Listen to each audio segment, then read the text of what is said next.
Muy buenos días a todos. En este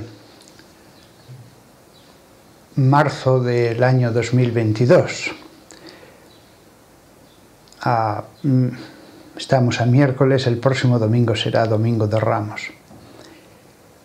Pensando sobre qué podría deciros,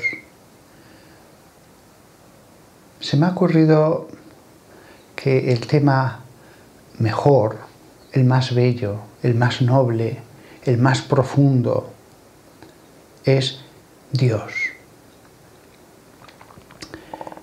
Voy a hablaros de Dios. Uno de los asuntos más complicados que hay para predicar. Hablar de Dios y solo de Dios, no derivándose hacia las criaturas, hacia cosas que no son Dios. Tampoco pienso que vaya a deciros nada especialmente novedoso. Yo tengo aquí apuntado en mi tablet unas cuantas notas. Y es verdad que es una charla, pero en cierto modo es una charla en la que yo mismo voy a tratar de meditar. Así como hay otras charlas en que tengo todos los puntos ya escritos, estructurados. Aquí no. Como ya he dado otras charlas sobre Dios en mis predicaciones, sermones, conferencias, esta vez voy a hablar de Dios a través de unas cuantas notas. Pero querría que fuera más una meditación que voy haciendo yo en torno a esas notas. El tema esencial de esta charla va a ser el Dios de la filosofía, el Dios de la razón. Alguien podría decir que hay un Dios de la Biblia contra un Dios de la filosofía. No es así. El Dios de la razón y el Dios bíblico son el único Dios, conocido uno a través de la palabra de Dios, de las Escrituras, de su propia revelación, y conocido el otro a través de la razón. ¿Podemos conocer a Dios a través de la razón? Sí. Sí que podemos conocer a Dios a través de la razón, porque si no le pudiéramos conocer, no seríamos culpables de no conocer a nuestro propio Padre. No podríamos ser culpables de no conocer al Dios que ha creado todo y las consecuencias que eso conlleva. Sí que seríamos culpables del mal que hiciéramos, porque nuestra conciencia, también nuestra razón, nos advertirían de que lo que hacemos es malo, de que tiene consecuencias malas para uno mismo, para los demás, para la sociedad. Conocer, por lo tanto, a través de la razón es posible, tanto el bien y el mal. Si no pudiéramos, no seríamos culpables. Como la fuente del bien. No solamente el bien, sino la fuente del bien. No solamente la ética, sino al Dios que con su existencia sostiene, da razón de ser a la ética. Por lo tanto, no hay una contradicción, una lucha, un enfrentamiento entre el Dios de la razón y el Dios bíblico. Son dos formas de llegar al único Dios. Es verdad que el Dios de la razón nos va a resultar más frío, más aséptico, más neutral, mientras que el Dios bíblico se nos aparece lleno de vida, actuando. Es un Dios cálido, es un Dios que se manifiesta a sí mismo. Pero eso no nos debe hacer despreciar lo que podemos saber a través de la razón. Ese Dios de la razón, ese Dios de la filosofía, su obrar se ha hecho historia. Su hablar se ha hecho Biblia. Ese Dios invisible, al hablar, ha hecho de su hablar palabra de Dios. Las Escrituras, la Biblia. Y conocer a Dios a través de las Escrituras es tan agradable. Porque Dios muchas veces nos cuenta historias, parábolas. Su obrar se transforma en la historia de un reino, en la historia de una dinastía que parte de David, en proverbios, en Cantar de los Cantares, en salmos. Pero es muy loable cuando incluso el mismo creyente trata de llevar la razón a ese Dios bíblico, a tratar de saber más sobre nuestro Padre. No es que sean fases, primero viene el Dios de la razón y ya sobre eso construimos el Dios bíblico. No, a veces alguien ha crecido en una familia cristiana y para él el Dios bíblico, el Dios de la Iglesia Católica o el Dios evangélico, en el caso de una familia evangélica, ha sido algo continuo desde los comienzos de su vida. Ha sido algo familiar. Y después, llegado a cierta edad, leyendo libros, estudiando una carrera universitaria como filosofía, después, sobre ese sustrato del Dios bíblico, construye intelectualmente lo que podemos saber a través de la razón.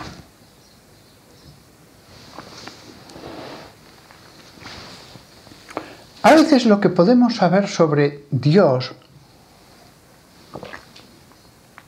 con nuestra razón puede parecer que es muy sencillo, puede parecer que son afirmaciones pequeñas, pero son muy importantes porque son sobre Dios. Por ejemplo, San Anselmo, un hombre que vivió en el siglo XI, cuando tuvo que definir a Dios dijo: es algo más grande de lo cual nada puede ser concebido. Nada más grande que Él puede ser concebido. Puede parecer que es sencillo, es profundo. No se está refiriendo a grande en cuerpo. Él sabía que no tenía cuerpo.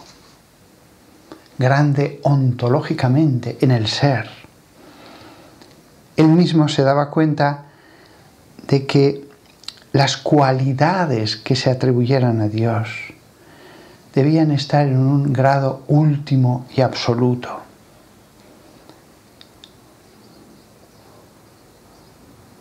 También los filósofos griegos y romanos se dieron cuenta de que no estaban ante un esto, sino ante un este. Ese ser era personal, se encontraba ante un alguien.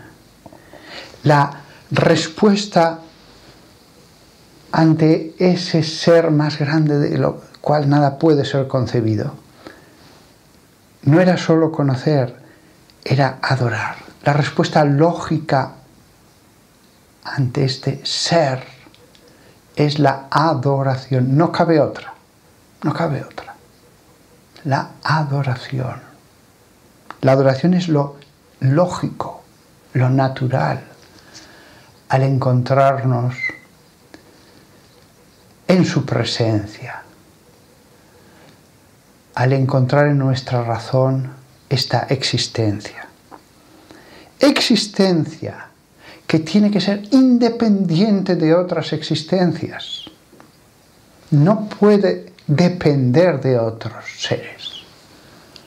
Tiene que ser independiente su existencia. En ese sentido, decimos que Dios es necesario.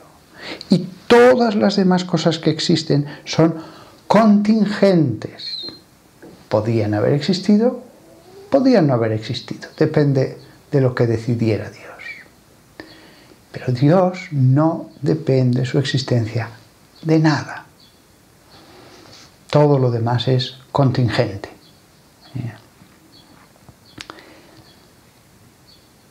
Está en la base de todo.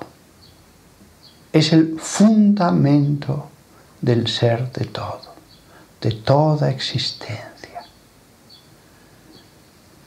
Aunque uno no hubiera conocido el cristianismo, esto ya nos ayuda a entender por qué existe el mal, cómo existe el mal, hasta dónde existe el mal.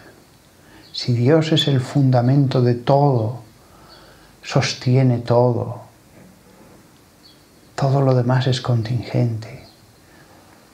Entonces, el mal se integra en este universo, en la historia, en la vida de cada persona, teniendo en cuenta este fundamento, que ya nos deja tranquilos, que ya nos deja serenos. Porque, claro, es como el niño pequeño que en mitad del campo se encuentra con una serpiente venenosa o con un escorpión.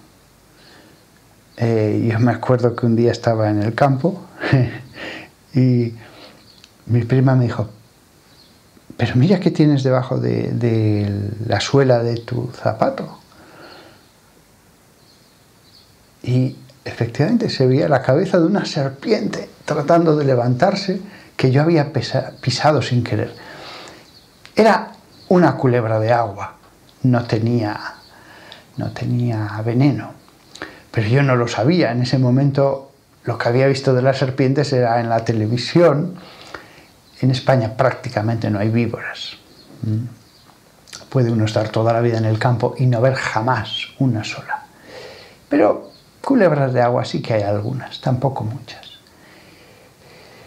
Yo os puedo asegurar que aunque estaba rodeado de naturaleza, el cielo, las nubes, el campo con su vegetación, solo veía la cabeza de esa serpiente cuando me eché a correr. Lo mismo nos pasa a nosotros, el mal, de pronto eclipsa todo. No vemos otra cosa, no pensamos en otra cosa. Después, pronto pasó la impresión y me di cuenta de que aquella no era una serpiente venenosa, pero que aquella serpiente, aunque hubiera sido venenosa, se integraba en todo un campo en el que había muchas más cosas buenas, en que era una armonía, una belleza. Pero en ese momento solo veía esa cabeza con su lengua bífida. Lo mismo nos sucede a nosotros los humanos. El mal eclipsa en algunas personas todo lo demás. Y ya solo tienen pensamientos, recuerdos para el mal. La contemplación de la historia, de la naturaleza, del cosmos entero, nos lleva a entender de un modo razonable, no es que nos queramos convencer de ello, que Dios es el fundamento de todo, el que sostiene todo, el que ha impuesto un orden en todo. no es que nos queramos convencer de un cuento que nos dijo una viejecita, una abuelita, y para dejarnos tranquilos. No. El ser del universo, la conjunción armónica de todos los seres del universo, nos lleva a pensar, a llegar a la conclusión, a concluir que el fundamento de todo es ese ser necesario que es Dios.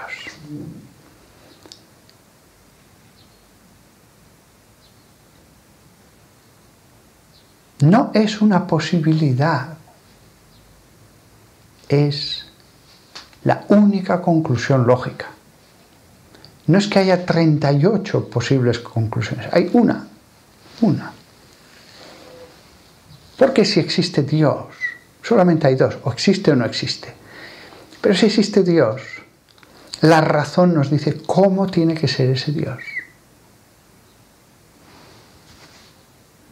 La razón nos dice cómo solo puede existir un único tipo de Dios. Porque si tiene todas las cualidades buenas en grado infinito, lo podemos llamar de muchas maneras, pero la realidad designada con muchos nombres es solamente una. El ser infinito, un ser personal cuya bondad excede cualquier cosa que podamos pensar. Un ser tan distinto de todo que enseguida entendemos la diferencia entre inmanencia y trascendencia. La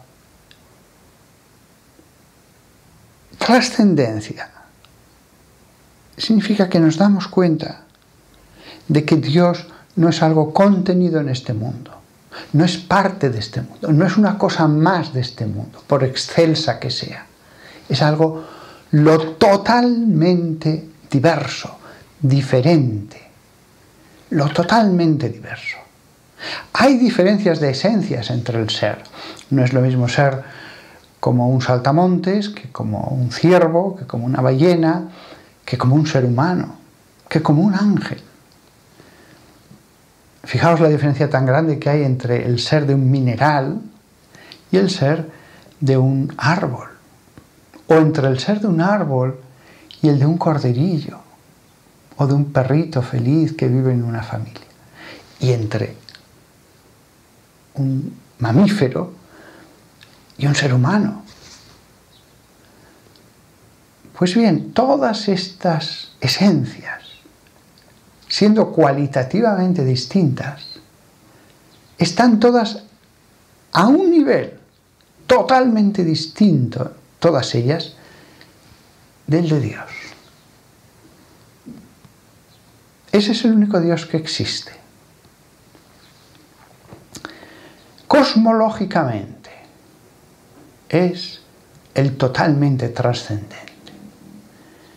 Incluso conociéndolo, está totalmente a un nivel distinto de cualquier cosa que podamos conocer. Éticamente, lo mismo. Si su bien es un bien llevado al extremo perfecto, infinito, ideal, si descubrimos que no es que sea simplemente muy bueno, sino es la bondad infinita, por buenos que seamos nosotros, estamos a otro nivel, infinitamente inferior. Inmanencia, trascendencia.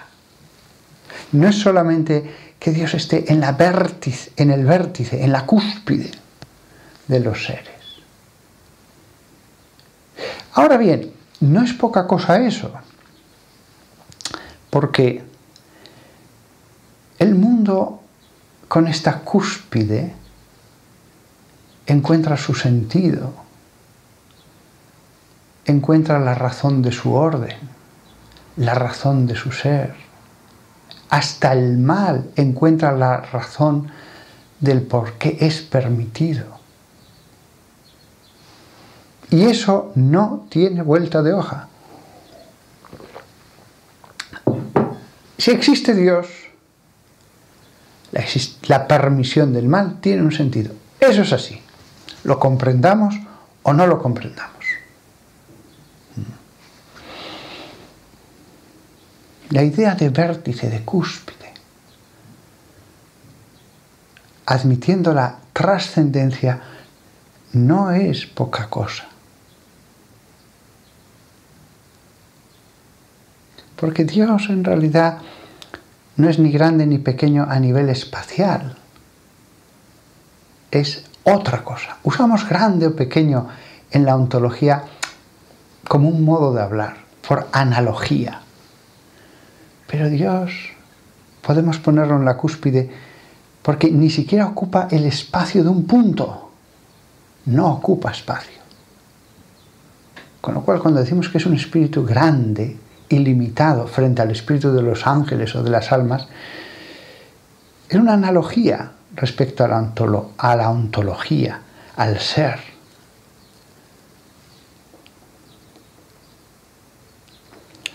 Dios es incondicionado.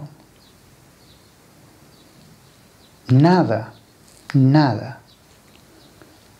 condiciona a Dios. Nada lo determina a que tenga que seguir un camino o el otro. Dios es incondicionado. No cambia. No ha cambiado. No puede cambiar, es inmutable. Porque no pasa el tiempo por él. No hay cambio en él. No, es una imagen que me gusta mucho, pero sé que es solo una comparación, como una esfera gigantesca, inmensa, 1000 veces su diámetro, el del universo. Uno se la puede imaginar de mármol, que implica solidez y tiene belleza, sus vetas, sus colores, y nada ha cambiado en esa esfera. Y sabemos que esa esfera es un ser personal. Es una comparación. Pero ¿cómo pintar a Dios? ¿Cómo pintar lo que no tiene forma visual? Cuando Dios decide revelarse a Moisés, lo va a hacer como una zarza que arde en mitad del campo. Los que hemos estado mucho por el campo hemos visto cosas de la naturaleza, pero una zarza que esté ardiendo en mitad del campo sin nadie, eso a cualquier ganadero, pastor, le llama la atención. Pero si uno llega y eso sigue ardiendo, dice, ¿qué pasa aquí? La zarza en sí no os la imaginéis como en los cuadros. La zarza es una maraña, un enredo de pequeños tallos con espinas. No os la imaginéis como un arbolito pequeño o como una vid. La zarza es humilde. Y sin embargo esa zarza estaba ardiendo. Y cuando se acercó Moisés, escuchó, Moisés, Moisés, descálzate, porque estás pisando tierra sagrada. Ese Dios que a mí me gusta imaginarlo como una esfera colosal, de durísimo mármol, maciza, sin ningún cambio. Cuando se reveló de esa manera. El fuego normal, no dice que fuera especial, pero no se extinguía. Mientras habló, allí estaba el fuego. Las zarzas se extinguen enseguida, se nota cómo se va agotando porque hay poca materia. y allí estaba el fuego y la voz. Seguro que los humanos de nuestra época, de 1000 formas que podríamos haber pensado para que Dios se revelara, no hubiéramos escogido esa. Hubo más veces en que Dios se manifestó, como el fuego que pasó entre los animales que había partido Abraham, como el torbellino desde el que le habló, quizás en una visión, en una visión a Job. Otras veces como mera voz que venía del cielo en el bautizo de Jesús. Esas decisiones son decisiones directas de Dios. Pero ¿cómo expresar su inmutabilidad? ¿Cómo expresar que no cambia? Su poder, su sabiduría.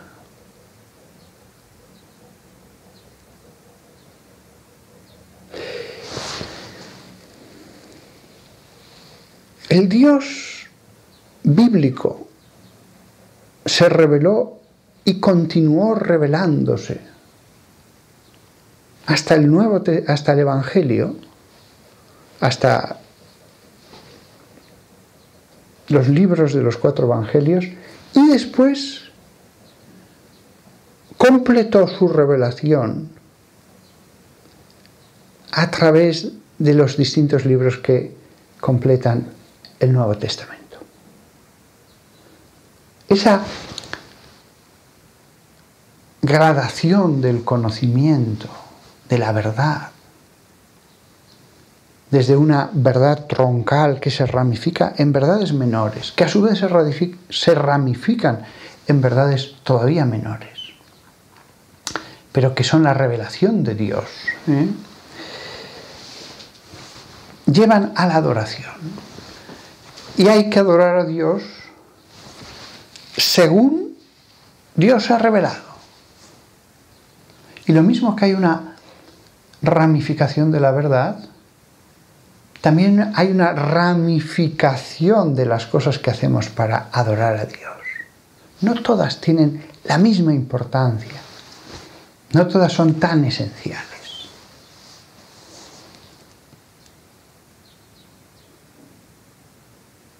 Porque dependiendo de la verdad, en la medida en que conozcamos bien la verdad que Dios nos ha revelado, le adoraremos bien.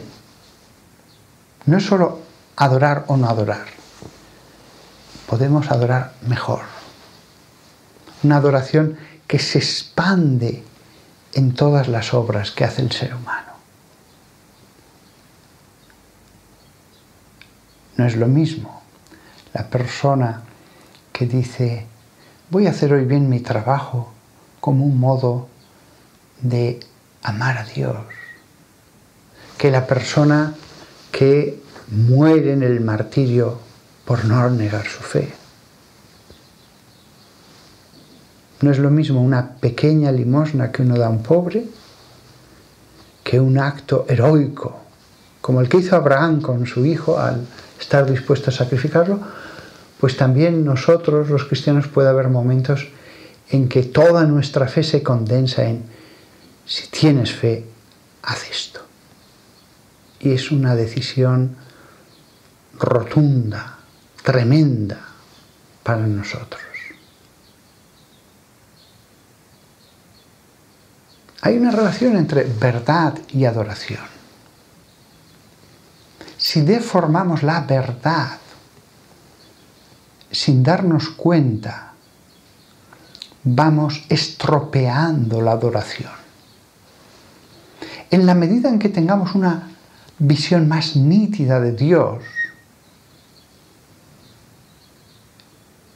eso nos permitirá adorarle mejor. Es verdad que aquí entra en juego un elemento, la gracia. Una cosa es lo que el hombre puede lograr con su razón, con su mente, con eso que has recibido de Dios en la mente, que es la razón, un destello de la razón de Dios. Una cosa es lo que puede lograr con la razón, con sus fuerzas naturales, pero llegamos hasta cierto punto. Y otra cosa es cuando viene la gracia, que actúa directamente en nuestro corazón, que nos permite con ese don divino, gratia, charis en griego es don, regalo, con ese regalo de Dios podemos ir más allá de nuestras fuerzas meramente naturales.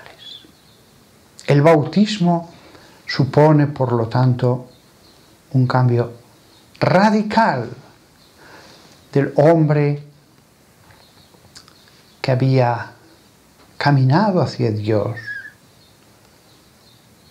ya con algunas gracias, por supuesto, no solo él con sus fuerzas, también la gracia viene al corazón de los que escuchan la palabra de Dios, de aquellos que escucharon a Jesús, nuestro corazón, no ardía nuestro corazón cuando lo escuchábamos. Y no habían sido bautizados todavía. Pero el bautismo marca ciertamente ese cambio radical. Hay un antes y un después en la vida de ese ser humano que ha avanzado con sus fuerzas naturales a Dios dentro de esa alma, obrando, llevándole a la vida en Dios, a la vida trinitaria, a la revelación de lo que está en lo más profundo de la esencia de Dios, que es la Trinidad. Pero eso no nos debe hacer despreciar la parte natural. Incluso después del bautismo, hará bien el cristiano que con su razón, viendo la naturaleza, todo, trate de elevarse hacia Dios. Trate de ver cuántas cosas hombres rectos, filósofos, sabios han descubierto de Dios a lo largo de la historia.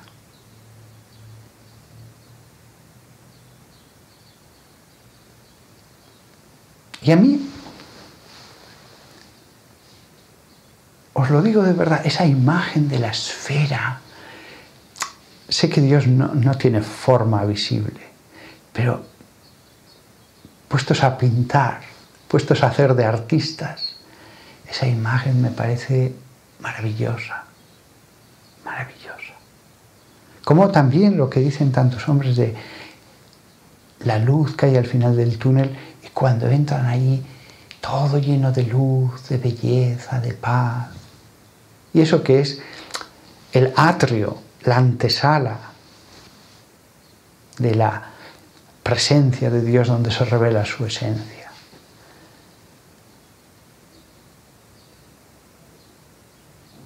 No podemos acostumbrarnos a Dios, caer en la rutina de Dios, humanizar a Dios.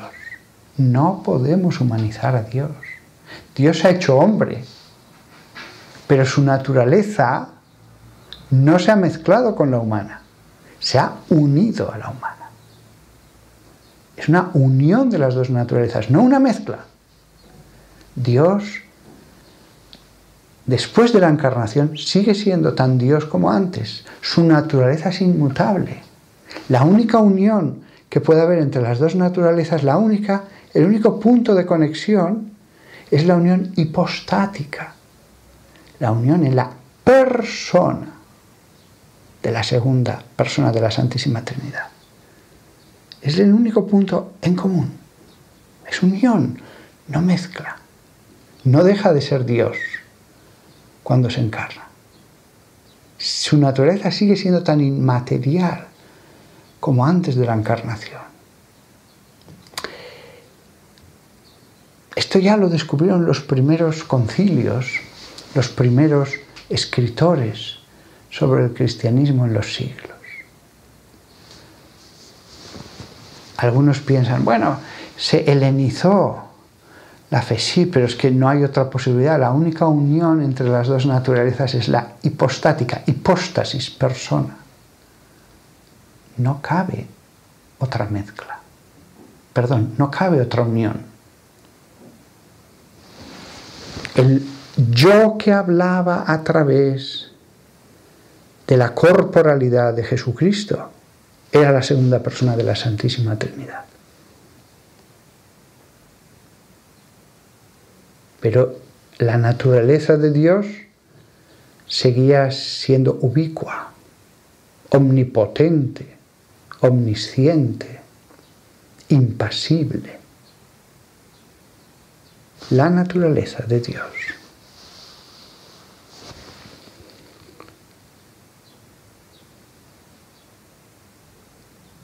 Cuando comprendemos lo que es la inmutabilidad de Dios, el ser infinito de Dios, es cuando uno se admira de la encarnación. La encarnación. Y por eso vemos que muchos de nuestros contemporáneos en Europa han humanizado a Dios. Han humanizado la naturaleza de Dios. Su respuesta ante Él no es la adoración, es un cierto conocimiento lleno de deformidades. Como mucho llegan a reconocer que puede haber algo en el vértice de esa pirámide que es la creación, minerales, vida vegetal, vida animal, seres humanos. Como mucho, sí, puede haber un vértice, pero no llegan a la adoración. No actúa la gracia. Tienen conocimientos que han leído en libros, etc. Nosotros los cristianos debemos entender el hecho radical del bautismo. Nosotros nos postramos como hizo Moisés y descubrimos que ese Dios que habló en la zarza ardiente es trino, se ha encarnado, y adoramos al Padre a través del Hijo, bajo la acción del Espíritu Santo.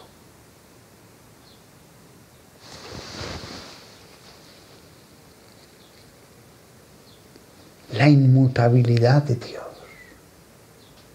la intangibilidad de la naturaleza divina. Es admirable cómo será posible que los que estamos aquí frente al cielo, símbolo de la trascendencia, nosotros estamos aquí en este mundo y somos parte de este mundo. Dios está allí. Cuando vayamos allí, a ese más allá, ¿cómo entraremos en una comunión, en un conocimiento, en un amor totalmente distinto, pero que no destruirá la línea divisoria entre la trascendencia y la inmanencia, entre lo que es totalmente distinto? Y nosotros, aunque entre nosotros haya santísimos, gente muy santa, gente que se salvó a duras penas después de una vida pecadora, gente no tan santa, gente que no son uno de los 24 ancianos coronados con una corona de oro alrededor del trono del Cordero. Habrá tantas diferencias en el cielo. Y sin embargo, todos estaremos dentro del mundo humano. Dios seguirá siendo lo trascendente. ¿Cómo será posible incluso allí entrar en una comunión más perfecta entre lo que nos supera totalmente nuestras capacidades? Claro, lo importante es reconocer la existencia de Dios. Ya de esas cosas se ocupará Dios. El niño pequeño que le dicen, sí, a tu padre le van a operar del corazón, no tiene ni idea de cómo será eso. Es muy complejo. Pero sabe que lo harán. Lo mismo, no tenemos que preocuparnos. Dios sabe cómo hacerlo. el momento en que nuestra limitación entre en contacto con la trascendencia todo lo posible. ¿Cómo será eso posible? Pero entraremos en comunión, en participación, todo lo posible. Aunque es algo tan distinto, tan por encima.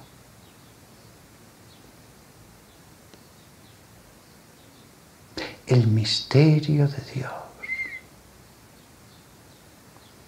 Por eso siempre se ha considerado que era lógico, natural, razonable el morir por la fe en Cristo. El sacrificarlo todo, por grande que sea, por ese misterio infinito de felicidad. Misterio infinito de felicidad. Después de lo que he dicho de la trascendencia, nos acordamos de las palabras sibilantes, astutas, de la serpiente, cuando dijo, seréis como dioses, seréis como dioses. Nadie puede ser Dios. Pero sí que podemos un poco ser como Dios en la medida de nuestras posibilidades con la gracia de Cristo. Seguiremos estando siempre a infinita distancia, pero lo maravilloso, lo que distingue lo que nos han enseñado los filósofos frente a lo que nos ha enseñado San Pablo, Jesús mismo en el Evangelio, es que sí que es verdad que un pobre ser humano, que será polvo y huesos y una calavera, puede ser un poco como Dios. O en realidad un mucho, o muchísimo, aunque por mucho que se transforme él mismo al modo de Dios, seguirá estando a infinita distancia de la naturaleza de Dios. Pero puede transformarse mucho, muchísimo. El mismo Juan, apóstol, cuando vio lo que era aquel ángel que le hablaba, se fue a postrar ante él y el ángel le tuvo que decir, soy un consiervo tuyo, soy siervo junto a ti, consiervo. Y le ordena que no lo haga. Podemos transformarnos mucho, toda la vida de transformación. Dios está deseando transformarnos según su naturaleza, aunque siempre estaremos a infinita distancia.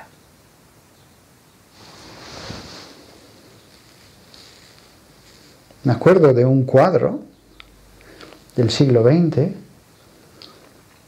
debía ser, me imagino, un autor materialista y nada.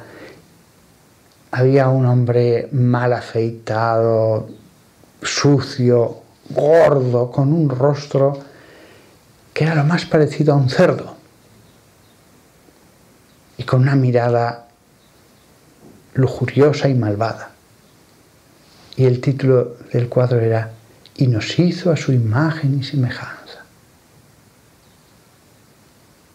Claro, me imagino que la intención del autor era decir, ¿cómo creéis a la Biblia? Tiene toda la razón. Hay hombres que se han animalizado, otros se han endemoniado, aunque sean bellos, hermosos, inteligentes, otros meramente se han animalizado.